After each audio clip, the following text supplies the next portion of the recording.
بسم الله الرحمن الرحيم.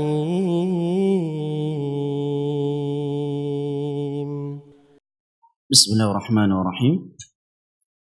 السلام عليكم ورحمة الله وبركاته. الحمد لله والصلاة والسلام على رسول الله وعلى آله وصحبه وسلم تسليما كثيرا. أما بعد. Puji dan syukur senantiasa kita panjatkan kehadirat Allah Jalla wa Ala yang telah berfirman, wa in ta'uddu ni'matallahi la tuhsuha innal insana ladzalumun kafar. Dan kalaulah kalian ingin menghitung-hitung akan nikmat Allah atas kalian, la tuhsuha, niscaya kalian tidak akan mampu menghitungnya. Innal insana ladzalumun kafar, sesungguhnya manusia itu pelaku kezaliman dan kekufuran. Berkat nikmat kesehatan dan kesempatan setelah hidayah taufik dari Allah Jalla wa Ala, kita telah melaksanakan ibadah salat subuh berjamaah yang kita memohon kepadanya, Rabbana taqabbal minna innaka antas sami'ul alim. Salawat beserta salam senantiasa kita sanjung sajikan kepada Nabi besar kita, keluarga dan segenap sahabat-sahabat beliau sallallahu alaihi wasallam yang telah bersabda, inna athqalas salati 'alal munafiqin salatul isya'i wa salatul fajr walau ya'lamuna ma fihima la atawhuma walau habwa. Salat yang paling berat atas orang-orang munafik adalah salat isya dan salat subuh. Dan kalaulah mereka mengetahui keutamaan pergi melaksanakan salat isya dan subuh, la atawhuma walau habwa, niscaya mereka akan melaksanakannya sekalipun mereka harus merangkak. Jamaah yang dimuliakan Allah, rahimani wa rahimakumullah. Kita lanjutkan kembali pelajaran kita, kitab Asyru Qawaid fi Tazkiyatin Nafs, 10 kaidah dalam pensucian diri, pensucian jiwa ini. Namun sebelum kita melanjutkan kitab ini, senantiasa saya ingatkan saudara-saudara kami yang sedang menderita sakit melalui pengeras suara ini agar senantiasa menjaga salat. Karena tidak ada kondisi seorang muslim boleh meninggalkan salat kecuali kalau dia sedang haid atau nifas. Selain dua kondisi ini, setiap muslim mesti melakukan salat. Fa illam tastati' qa'iman faqa'idan. Kalau kamu tidak mampu berdiri, maka duduk. Fa illam tastati' qa'idan fa 'alal jambil ayman. Maka di atas lambung kanan menghadap ke kiblat. Fa illam tastati', juga jika tidak mampu dengan salat di atas lambung kanan menghadap ke kiblat, fa mustalqiyan, maka salatlah terlentang. Sekalipun dengan isyarat, salat tidak akan pernah gugur dari seorang muslim, dan tiada kondisi seorang muslim boleh meninggalkan salat kecuali jika dia sedang haid atau nifas. Dan sakit, kata para ulama, adalah akhul maut, adalah saudara kematian. Maka jangan sampai seorang muslim sedang berada bersama saudara kematian, dia justru memutuskan hubungannya dengan Allah Jalla wa Ala, dan salat adalah penghubung utama antara seorang hamba dengan Allah Jalla wa Ala. Al-Imam Ibnu Qayyim rahimahullahu ta'ala di awal kitab beliau As-Salah menyebutkan kesepakatan seluruh ulama Islam bahwa dosa meninggalkan salat lebih berat daripada dosa homoseksual, lebih buruk daripada dosa zina, membunuh, merampok, dosa riba, dan dosa-dosa lainnya. Maka jangan sampai seorang muslim yang sudah berada bersama saudara kematian yaitu sakit, dia justru melakukan dosa yang sangat besar, yaitu meninggalkan salat. Dan tiada memberatkan sedikit pun salat itu terhadap orang yang sakit. Jika dia tidak mampu berwudu, maka dia salat dalam keadaan tayamum.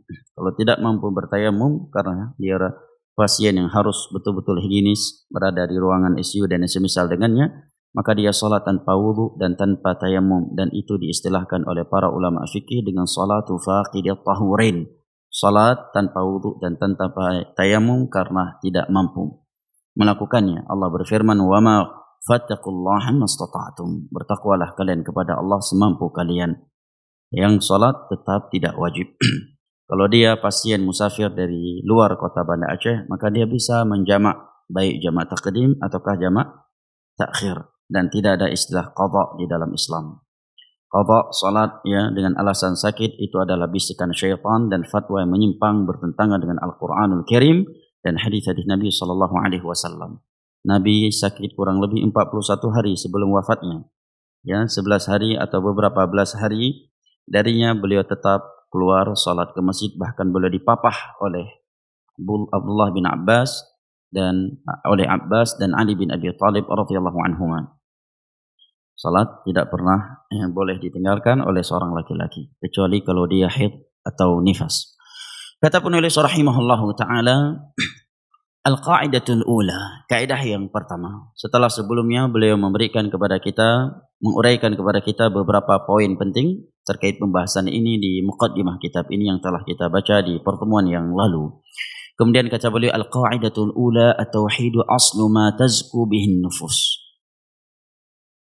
Kaidah yang pertama adalah tauhid merupakan sumber tazkiyatun nufus yang paling utama. Inna tauhidah huwal ghayatul lati min ajliha khalaqana Allah azza wa jalla wa awjadana. Kama qala ta'ala, wa ma khalaqtul jinna wal insana illa liya'budun, ma uridu minhum min rizqin wa ma uridu an yut'imun. Tauhid merupakan tujuan utama Allah Jalla wa'ala menciptakan dan mengadakan kita ke dunia ini. Allah berfirman, وَمَا خَلَقْتُ الْجِنَّ وَالْإِنسَ إِلَّا لِيَعْبُدُونَ. Dan tidaklah aku menciptakan bangsa jin dan bangsa manusia kecuali agar mereka beribadah hanya kepadaku. Agar mereka beribadah hanya kepadaku. Aku tidak menginginkan dari mereka rezeki dan makanan. Inna Allah huwar razzaqu dzul quwwatil matin. Sesungguhnya Allah Maha Pemberi rezeki lagi Maha yang memiliki kekuatan yang nyata. Ayat ini menerangkan kepada kita beberapa poin. Yang pertama, di dalam ayat ini Allah Jalla wa'ala menyebutkan hikmah tujuan utama Allah menciptakan bangsa jin dan bangsa manusia. Itu agar mereka beribadah hanya kepada Allah. Maka jangan sampai ada ketergantungan hati pada diri kita ke selain Allah Jalla wa'ala. Hendaknya kita memurnikan ubudiyah kita, penghambaan kita hanya kepada Allah Jalla wa'ala. Kita tidak beribadah kecuali hanya kepadanya. Maka kita tidak menyembelih untuk kuburan, kita tidak menyembelih untuk laut, tidak memohon kepada selain Allah Jalla wa'ala sesuatu yang tidak mampu melakukannya kecuali Allah Jalla wa'ala. Tidak bernadar kepada selain Allah Jalla wa'ala, tidak memohon syafaat kepada orang yang telah mati, dan tidak menjadikan orang yang telah mati sebagai perantara antara kita dengan Allah Jalla wa'ala di dalam beribadah. Pelajaran lain yang dapat kita petik dari hadis di atas, jika kita memperhatikan ayat ini, setelah Allah Jalla wa'ala menyebutkan tujuan utama Allah menciptakan manusia, setelah itu Allah menyatakan, aku tidak menginginkan makanan dan rezeki dari mereka. Sesungguhnya Allah adalah Maha Pemberi rezeki lagi Maha yang memiliki kekuatan yang nyata. Rahasianya kata para ulama, agar seorang yang beribadah kepada Allah Jalla wa'ala yakin bahwa dia tidak akan mati kelaparan dengan ibadah kepada Allah. Allah akan menjamin rezekinya. Karena terkadang syaitan memberikan bisikan ke dalam hati seorang tatkala dia ingin fokus beribadah kepada Allah. Tatkala dia ingin insaf, tatkala dia ingin menjalankan perintah-perintah dan meninggalkan larangan-larangan Allah, diberikan bisikan kepadanya akan kemiskinan, akan kefakiran, akan kegelapan masa depannya. Hal ini Allah Jalla wa'ala terangkan di dalam surat Al-Baqarah, asy-syaitanu ya'idukumul faqra wa ya'murukum bil fahsya'i wal munkar wal bisu'i wal fahsya. Wallahu ya'idukum maghfiratan minhu wa fadla wallahu ghaniyyun hamid. Syaitan selalu memberikan bisikan kekhawatiran terhadap kemiskinan di dalam hati kalian. Kemudian setelah itu dia akan memerintahkan kalian untuk melakukan kejelekan dan perbuatan fahsya, maksiat. Sedangkan Allah Jalla wa'ala menjanjikan ampunan dan keutamaan darinya untuk kalian. Dan Allah Maha Kaya lagi Maha Mulia. Maka di dalam ayat ini Allah Jalla wa'ala setelah menyebutkan hikmah utama manusia diciptakan, itu agar mereka merealisasikan ubudiyah mereka hanya kepada Allah. Allah sebutkan bahwa Allah Maha Pemberi rezeki. Artinya jangan sampai mereka khawatir tidak akan mendapatkan rezeki. Khawatir mereka akan mati kelaparan. Khawatir mereka akan gelap masa depannya karena menjadi hamba Allah. karena merealisasikan ubudiyah mereka kepada Allah Jalla wa'ala. Dan itu adalah merupakan bisikan syaitan terhadap anak Adam agar mereka meninggalkan syariat Allah. Padahal kalau kita mau merenungi hal ini, bukankah Allah Jalla wa'ala Ar-Rahman Ar-Rahim? Bukankah Allah Jalla wa'ala Ar-Razzaq?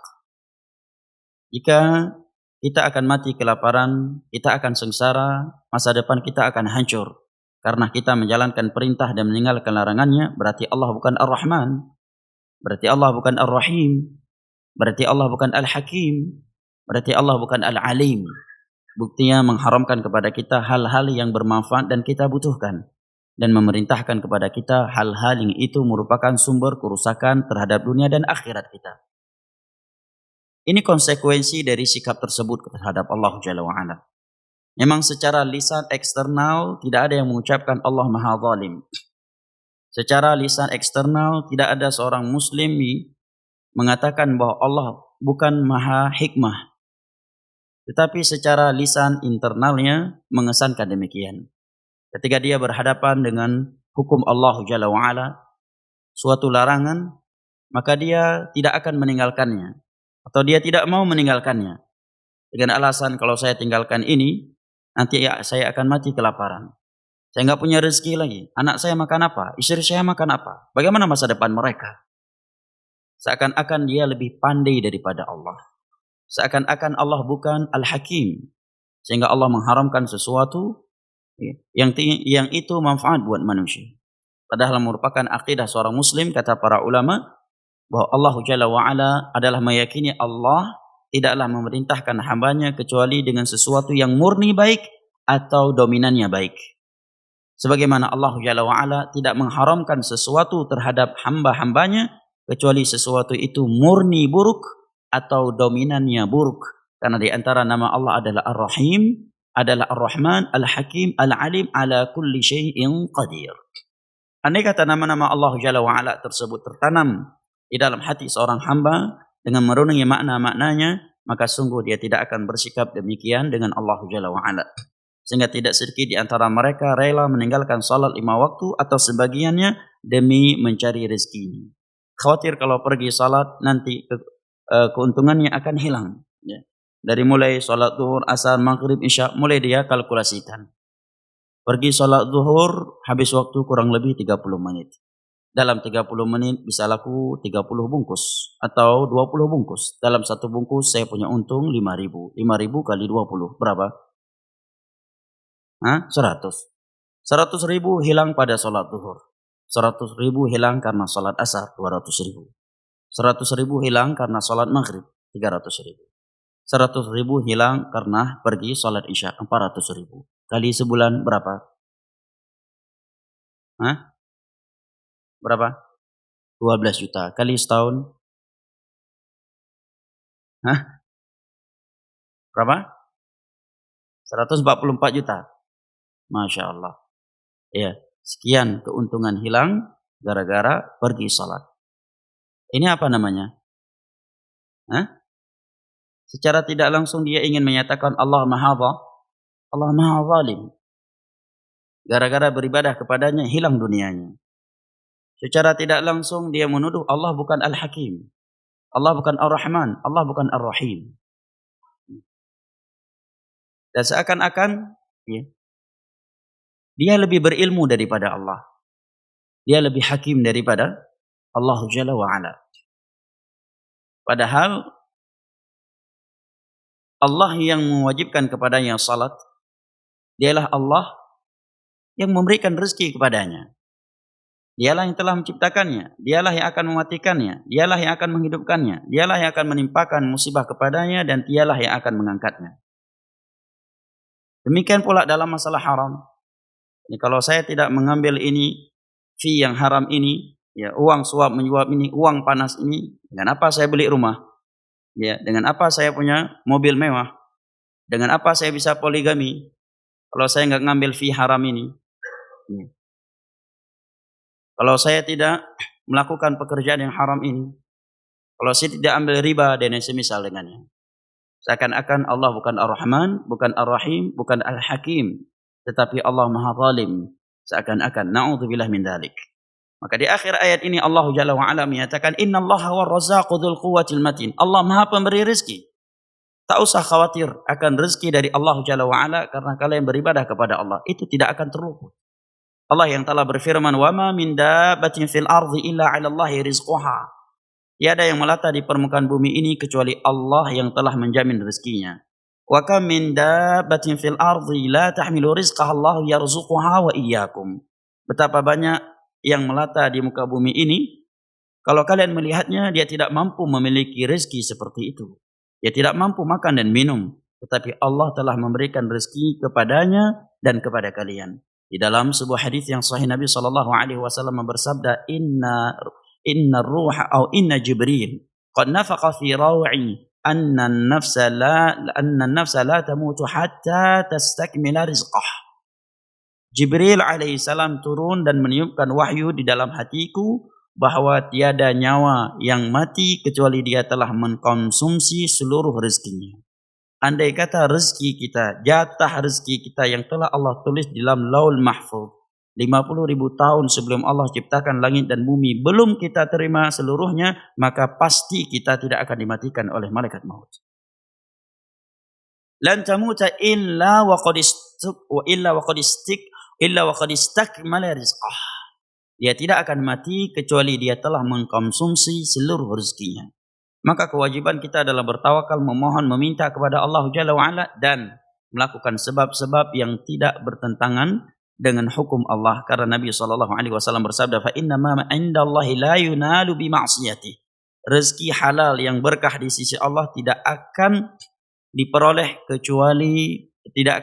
dengan maksiat kepadanya, dan merupakan rezeki yang paling mulia, yang paling utama dari Allah Jalla wa Ala kepada seorang hamba adalah nikmat agama, ketaatan kepadanya.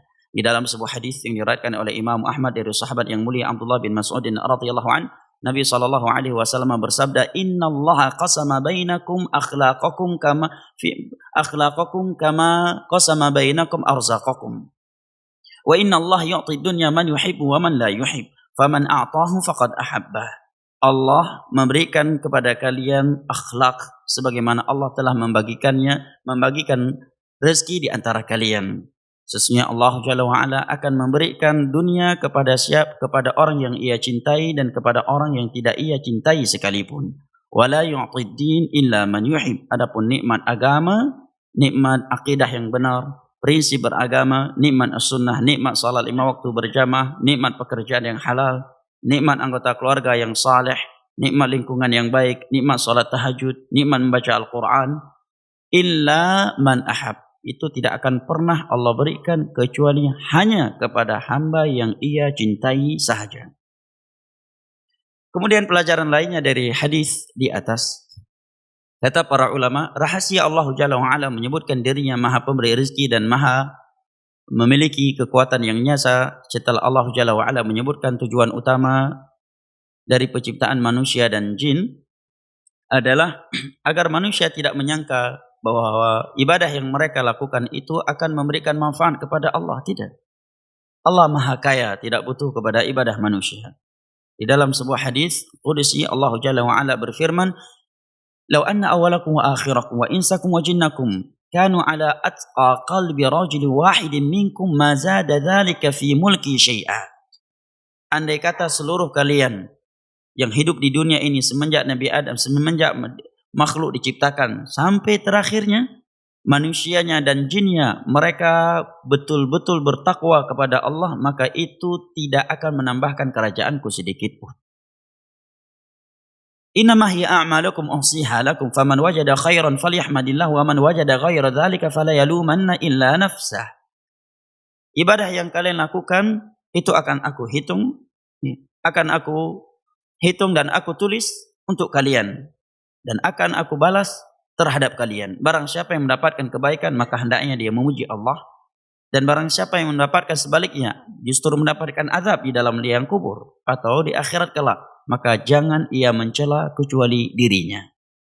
Pelajaran lain yang dapat kita petik juga dari ayat di atas, bahwa tugas jin dengan kita juga sama. Sehebat-hebat jin, setan, Sengeri-ngerinya setan, dia tetap sama kedudukannya dengan kita sebagai hamba Allah. Dia hidup di bawah aturan Allah, dia hidup di bawah kehendak Allah, dan dia juga berkewajiban beribadah kepada Allah. Maka kenapa kita harus takut kepadanya? Sekalipun dia melakukan penampakan, ya, sender bolong sekalipun, sender tidak tembus sekalipun, ya, atau kuntilanak, ya, nenek kuntilanak sekalipun, ingin membahayakan kita, kalau Allah tidak berkehendak maka dia tidak mampu melakukan apapun. Wa ma tasyauna illa ay yasha Allahu rabbul alamin. Tidaklah kalian berkehendak kecuali di bawah kehendak Allah.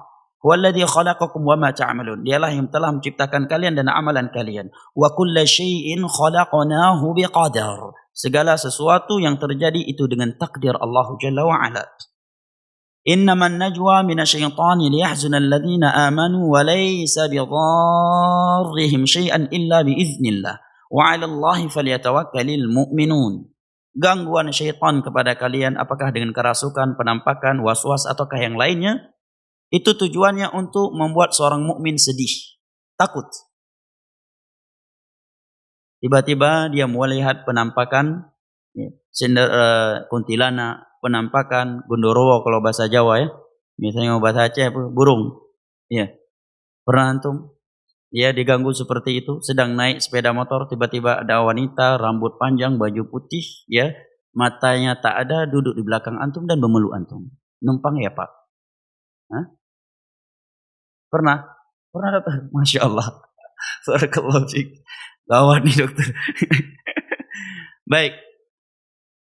Seorang yang pernah diganggu seperti itu pernah menceritakan kepada saya, ya, ketika di Stabat, kalau kita Stabat, ambil arah kanan lewat Binjai, ya.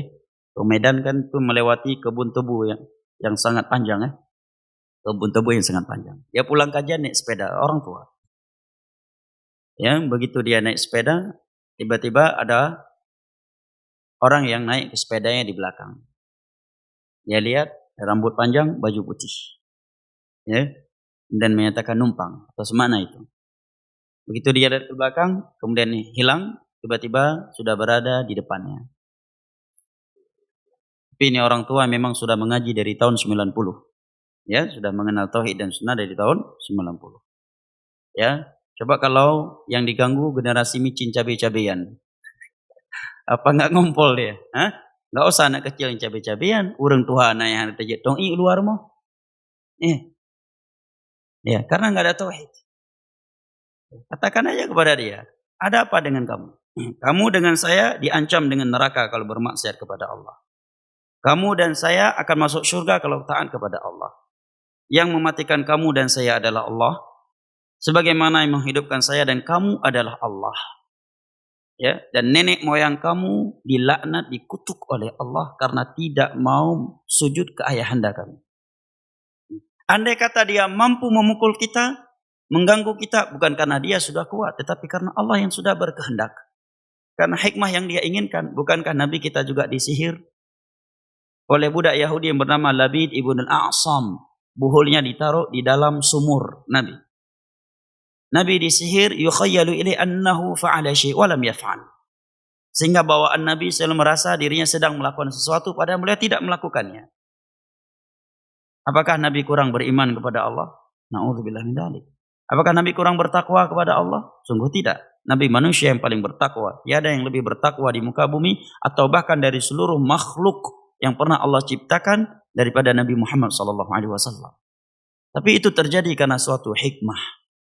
Maka hal ini perlu kita tanamkan kepada anak kita. Dan justru kita biarkan dia nonton film kuntilanak, cinder bolong dan semisal dengannya. Akhibu pahtaki pohta malam pahe pugawrishi. Kama manu dalam rumah he dijejak.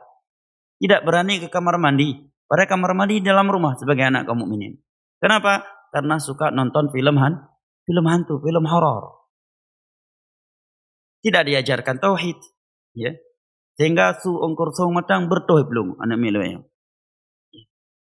Ya, su ongkur song bertohib lung hantu juga. Padahal su ongkur song tahu daun pisang kering, ya. Langsung lari mengambil jurus langkah 1000 karena nggak ada tauhid, ya. Di Saudi liko kuburan ini macam MPP. namanya itu dia. Karena di sana nggak ada film kuntilanak, ya, tidak ada film hantu. Sehingga kuburan itu sesuatu yang biasa. Apalagi di tempat kita kuburan itu dibuat sesuatu yang angker. Nah, syaitan dan kita sama tugasnya. Dia diancam dengan neraka kalau bermaksiat, dijanjikan dengan surga kalau taat kepada Allah. Bahkan di hari kiamat nanti Allah sebutkan di dalam surat Ar-Ra'd, Inna Allah wa'adakum Allah Jalla wa'ala menyatakan di dalam surat Ar-Ra'd menceritakan bahwa syaitan akan berlepas diri dari seluruh anak Adam yang pernah menjadi korbannya, menyatakan Inna Allah wa'adakumul haq wa wa'adtukum fa akhlaftukum. Allah telah memberikan untuk kalian janji yang sesungguhnya. Syurga itu benar adanya, neraka itu benar adanya, nikmat kubur benar adanya, azab kubur benar adanya. Kemudian aku memberikan janji-janji palsu untuk kalian, angan-angan, bisikan. Justru kalian mengikutiku. Maka kalian jangan mencelaku dan aku berlepas diri dari kalian. Di hari kiamat syaitan berlepas diri. Ya. Syaitan tidaklah lebih kuat daripada malaikat yang menjaga kita 24 jam. Kalau syaitan kuat berarti malaikat yang menjaga kita telah menjauh dari kita, dan sebabnya kata Imam Ibnu Qayyim karena engkau bermaksiat kepada Allah. Sehingga malaikat-malaikat penjagamu menjauh darimu, maka syaitan pun mampu menguasaimu. Maka dalam ayat Al-Quran dalam surah An-Nahl Allah menyatakan innahu laisa lahu sultanun 'alal ladzina amanu wa 'ala rabbihim yatawakkalun. Syaitan itu tidak punya kuasa untuk mengganggu orang-orang yang memiliki akidah yang benar, memiliki iman yang benar, dan orang-orang yang hanya bertawakal kepada Allah, yang ketergantungan hati mereka murni kuat kepada Allah Jalla wa'ala. Contohnya Umar bin Khattab. Nabi menyatakan innaka ma salakta maslakan illa salaka syaitan maslakan akhar atau farra minka syaitan. Hai Umar, tidaklah syaitan bertemu dengan engkau di suatu jalan melainkan dia akan lari terbirit-birit menjauh darimu. Ini Umar dahulu. Iplung syaitan. Umar akhir zaman mungkin tidak syaitan tinggal ni. Umar dahulu, ya, karena keimanan yang luar biasa, syaitan lari terbirit-birit dari beliau. Karena keimanan beliau, bukan karena fisik beliau. Bukan karena beliau jago silat, jago kungfu. Jadi semisal dengannya. Tetapi karena beliau memiliki iman baja kepada Allah Jalla wa'ala. Naam. Tapi tatkala kaum mukminin sekarang jauh dari tauhid, jauh dari akidah yang benar, ya, dari iman yang benar, sebagian mereka jatuh ke dalam kesyirikan karena syaitan. Bahkan di antara mereka ada yang merasa telah mengalahkan syaitan, padahal dia telah menjadi korban syaitan. Apa contohnya? Diganggu oleh syaitan dengan penampakan dan semisal dengannya. Baca Al-Quran, syaitan nggak hilang. Baca zikir-zikir, syaitan juga belum hilang. Masih kuat, padahal syaitan bukan masih kuat. Berusaha bertahan, ya, menguji keimanan dia. Begitu dia katakan, nyoku pegah bak gurelong fulan, yang kau meninggal, bertuah peluk setan. Hah? Ya dengan ya itaro. Ayo tak gorero ku. Padahal 50 tahun awal kau meninggal ke. Dia justru dah korban syaitan, jatuh kepada syirik. Dan itulah tujuan syaitan dari mengganggu anak Adam agar kita jatuh kepada syirik. Memohon pertolongan kepada selain Allah. Dia sebut nama Allah, syaitan enggak hilang. Begitu dia sebut nama Gurei, nan Gurei pelung syaitan. Pernah seorang teman TNI yang di masa pendidikan waktu itu, dia menceritakan sebelum hijrah, ya, di masa pendidikannya ada penampakan Gundurwo di pertengahan malam kepadanya. Dia baca ayat kursi enggak hilang-hilang tuh Gundurwo. 3 kul juga pergi. Begitu dia keluarkan caci makian, bahasa kotor, bertuh belum Gundurwo. Siapa yang menang? Syaitan yang menang. Dia telah melakukan perkara yang haram, yaitu mengeluarkan kata-kata kotor, kata-kata yang dimurkai oleh Allah Jalla wa'ala. Nah, wallahu a'lam bishawab, karena ini hari kerja, saya kira sampai di sini, lebih dan kurangnya saya mohon maaf. Wabillahi taufiq wal hidayah, wa sallallahu ala nabiyina Muhammad wa ala alihi wa sahbihi wasallam, wa akhiru da'wana anil hamdulillahi rabbil alamin. Wassalamu alaikum warahmatullahi wabarakatuh.